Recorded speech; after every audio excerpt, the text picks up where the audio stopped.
Thoughts and feeling arise in consciousness and fade away. Nothing in particular makes them come. Nothing in particular makes them go.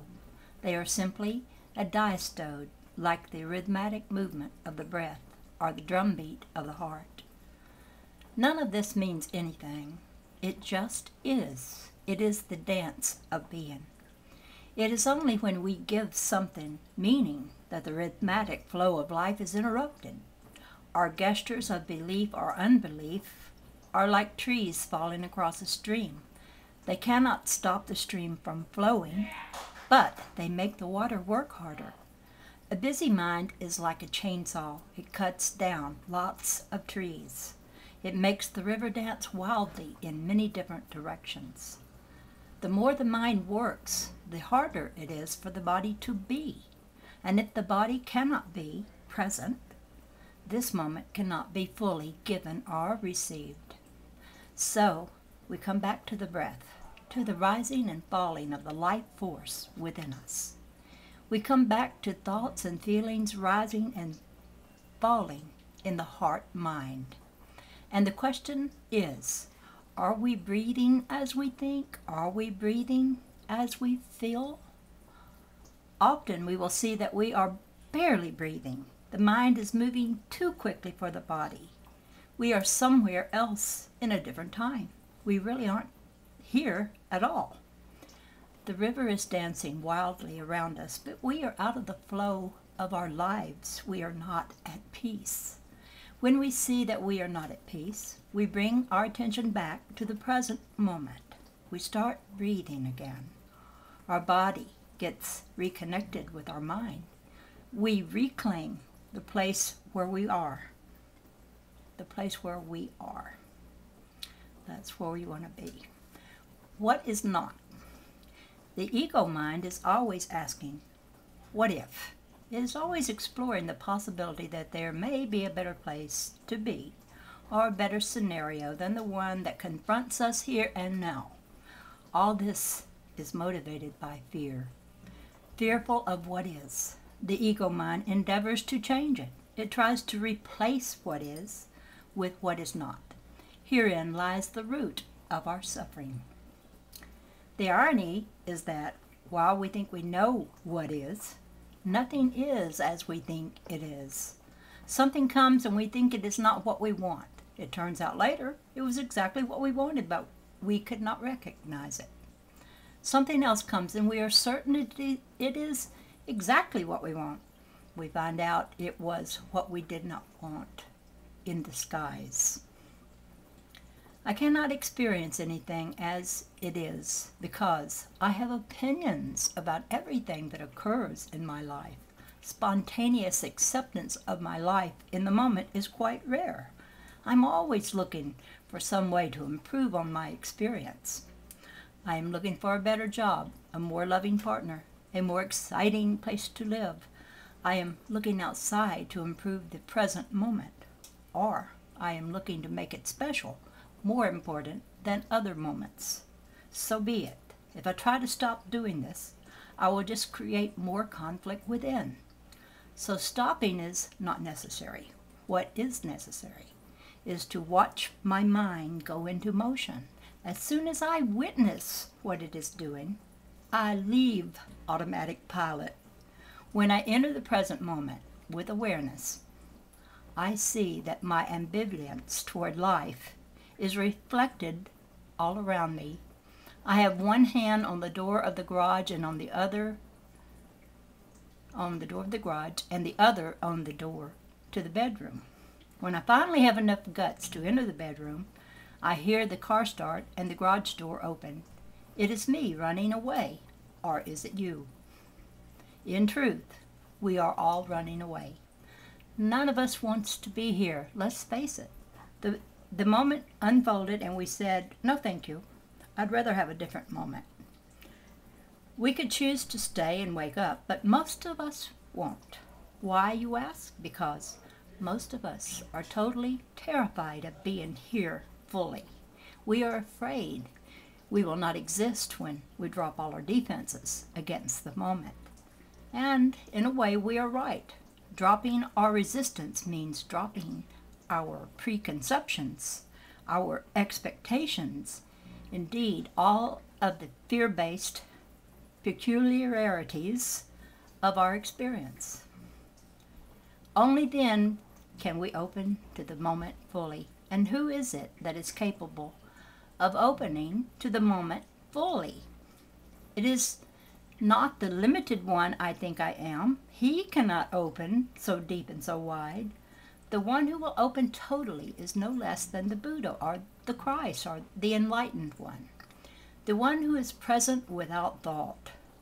The one who neither clings nor resists. The one who is complete in each moment and who knows that each moment is acceptable exactly as it is. It is not easy for me to think that what Jesus or Gautama did, I might also do. Yet, if I could not do it, how could they, if I could not do it?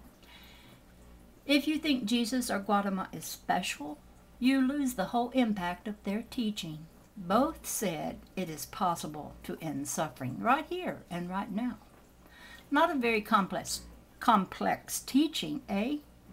Just accept this moment as it unfolds, and if you find yourself resisting, become aware of your resistance. That's all. You can teach this practice to a child. You don't have to make it complex. Yet to practice this is to go to the core of our being, to go through all our doubts and fears. When we look uncompromisingly at our own resistance, we dissolve all that separates ourselves from this moment. In our acceptance of this moment is boundless bliss. That we can experience, that we can glimpse as we practice being present now. The invisible car. Not that I need another identity, but I often joke with my friends that now that I am losing all motivation to save myself, others, or the world, I'm going to be a beach bum. After all, I love walking on the beach, and all I really know how to do anymore is just put one foot in front of the other. What else can you do on the road to nowhere, or now here, except put one foot in front of the other? Well, I suppose you could put one foot behind the other, and that would work just as well. I remember the time when I took some friends hiking in the Rio Grande Gorge in northern New Mexico. We started descending into the gorge just as several storms were moving in. There was lightning and thunder all around us. By the time we reached the river, the rain had started to pour down.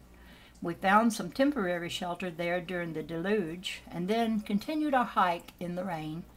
Eventually, we came to the trail to the rim of the gorge. Before heading up, we had some discussion about whether this was the right turnoff. Ted and Stephanie went out ahead of us, and as we reached the top, reported that our car was not there. We must have taken the wrong trail up, they said. So 4 of us, Tom, Stephanie, my son, Misha, and I, headed out along the rim, looking our car, while the others, looking for, I gotta put it up there. Let me get it up there real quick. I'm always correcting my typing along the way. Let me read that again. We must have taken the wrong trail up, they said. So 4 of us, Tom, Stephanie, my son Misha, and I, headed out along the rim, looking for our car while the others stayed behind. After we had walked for a very long time, it became clear that we were lost, so we decided to split up. Tom and Stephanie continued walking forward, and Misha and I began walking back. Our plan was a simple one. Whoever found the car would pick the others up. As I was walking with Misha, I felt a deep peace and great joy. "Isn't this great?" I asked Misha. "We have no idea where we are or where we are going, but the mountains and the rain are so beautiful. We're on the road to now here, and all we have to do is follow this road, and we'll eventually get home. We're safe. It doesn't matter what happens. We don't have to worry." And we told some jokes and stories while we were walking in the rain.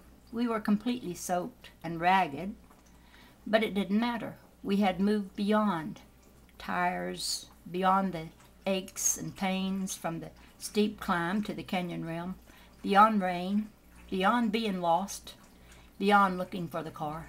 We were ecstatic, content in that moment. As we neared the place where we had left the majority of our party, we saw the car coming out on the dirt entrance road. It turned out that our friends had been wondering why we were taking so long, when all of a sudden Ted looked up and saw the car. It had been there all along, but no one had seen it.